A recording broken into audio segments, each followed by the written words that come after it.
The last thing she expected that evening was for her smallest sacrifice to shake the ground beneath her entire life. Alyssa Carter stood outside the corner shop, her fingers tight around a paper bag that held the only real meal she and her little brother would share that night. Her stomach twisted painfully, but she ignored it. Hunger wasn't new. It had become a quiet companion, one that didn't complain, didn't demand, just lingered. She stepped onto the sidewalk, and then she saw him.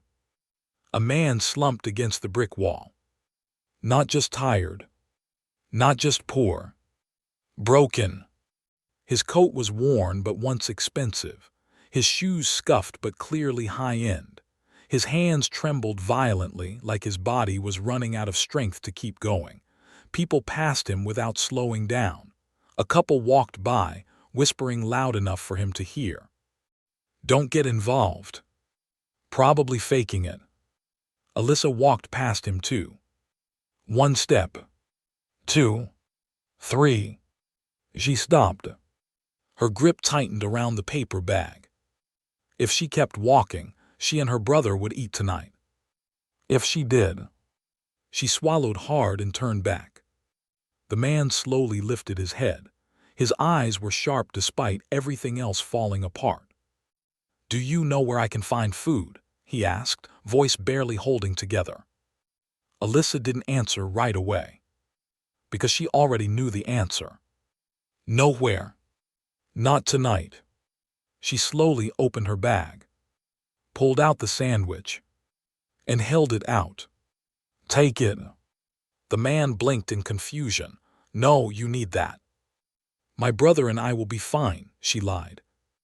Her stomach growled at the worst possible moment. But she didn't pull her hand back. After a long pause, he took it. Carefully, like it was something sacred. "Thank you," he whispered. Alyssa nodded once and walked away with nothing. She didn't know it yet, but that single decision would rewrite everything. Before sunrise, Alyssa was already awake. Not because she wanted to be, because her life required it. Their small apartment was cold, the kind of cold that seeped into your bones and made it hard to move. The walls were cracked, the paint peeling like tired skin. From the kitchen, she could hear her mother coughing. Another long shift.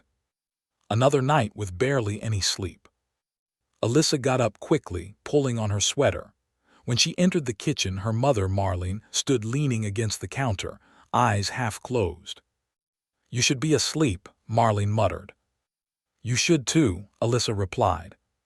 She took over breakfast, if it could even be called that. Oatmeal stretched with too much water. 1 apple cut into thin slices. Enough to trick the body, but never enough to satisfy it. Her younger brother, Noah, shuffled in, rubbing his eyes. "Same thing again?" he asked. Alyssa forced a smile. "Chef special." He grinned anyway. That's what broke her the most sometimes. How easy it was for him to still find joy. She made sure his bowl was fuller. Always. The day passed like most others. School. Hunger. Pretending everything was fine. But by afternoon, her stomach felt like it was eating itself. Still, she focused. Helped a classmate with homework. Turned in assignments. Kept moving. Because stopping meant thinking.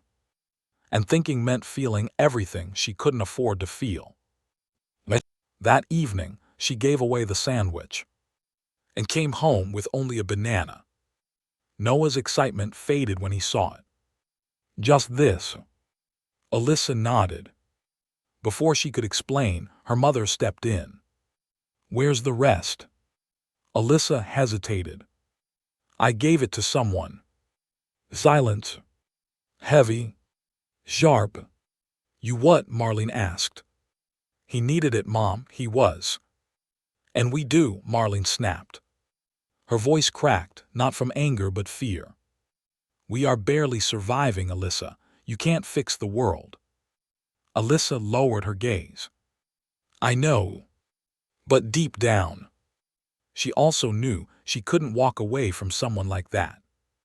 But that night, a knock came at the door. Late. Too late. Alyssa opened it carefully. No one was there. Just a small envelope on the ground. Inside were 4 words. Integrity still lives here. Her mother's face tightened. This isn't normal. But Alyssa didn't feel fear. She felt something else. Something she couldn't explain. The next morning, the street filled with engines. Low, powerful, unmistakable. Black vehicles lined the road. Men in uniform stepped out, disciplined, silent, precise. Neighbors poured outside. Whispers spread. What is this? Police. Military. Alyssa's heart pounded as a man stepped forward. Tall, decorated, commanding. Is Alyssa Carter here? She stepped forward before her mother could stop her. I'm Alyssa. The man studied her. Then nodded. I'm Commander Reed. And we're here because of what you did yesterday. Her mother's face turned pale. What did she do? Commander Reed didn't answer right away. Instead, he said, the man your daughter helped is not who you think he is. They met him later that day. In a quiet house by the water. Clean, peaceful, and unrecognizable from the man she had seen before. His name was Victor Hale. And he looked whole again. But fragile. Like someone rebuilding himself piece by piece. I owe you my life, he said simply. Alyssa frowned. I just gave you food. No, he said softly. You gave me a reason to stay. Victor explained everything. He wasn't homeless. He was lost. After losing his family years earlier, and then his father recently. He had shut down. Walked away from everything. Even himself. I wanted to disappear, he admitted. But you interrupted that. Then he showed her the building. The abandoned clinic she passed every day. The one she dreamed about. I own it now, he said. And I want to bring it back to life. Her breath caught. Why me? Because you already understand what it's for. Then came the offer.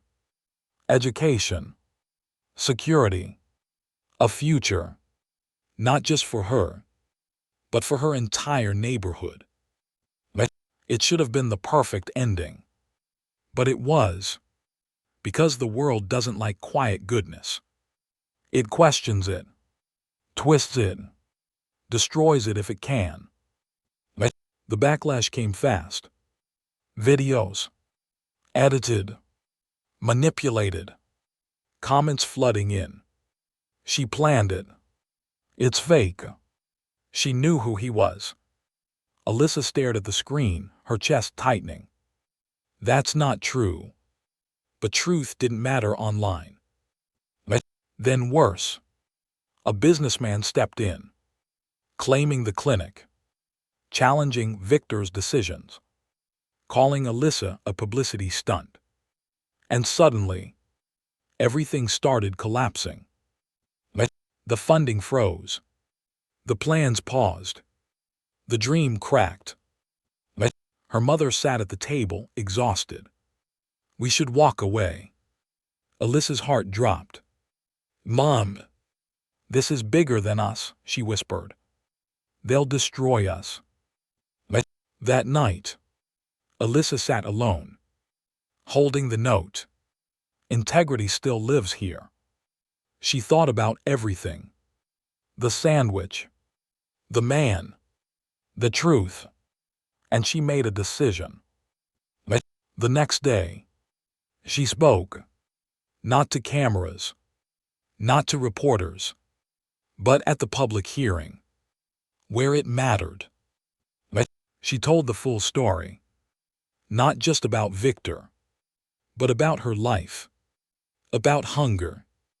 About helping others when you have nothing.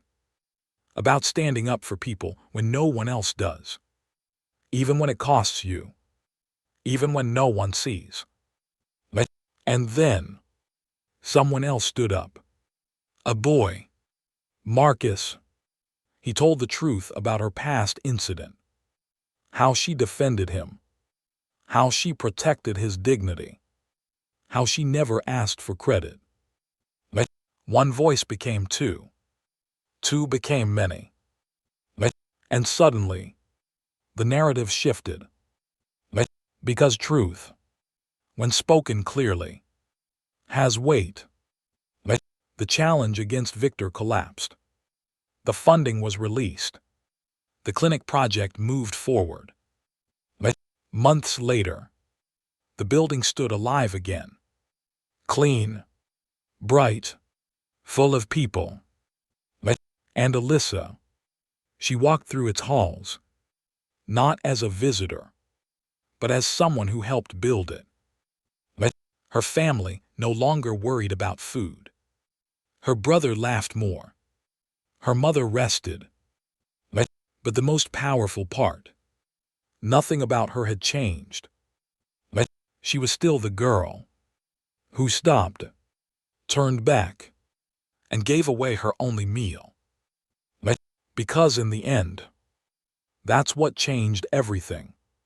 Not money, not power, not connections, just one choice.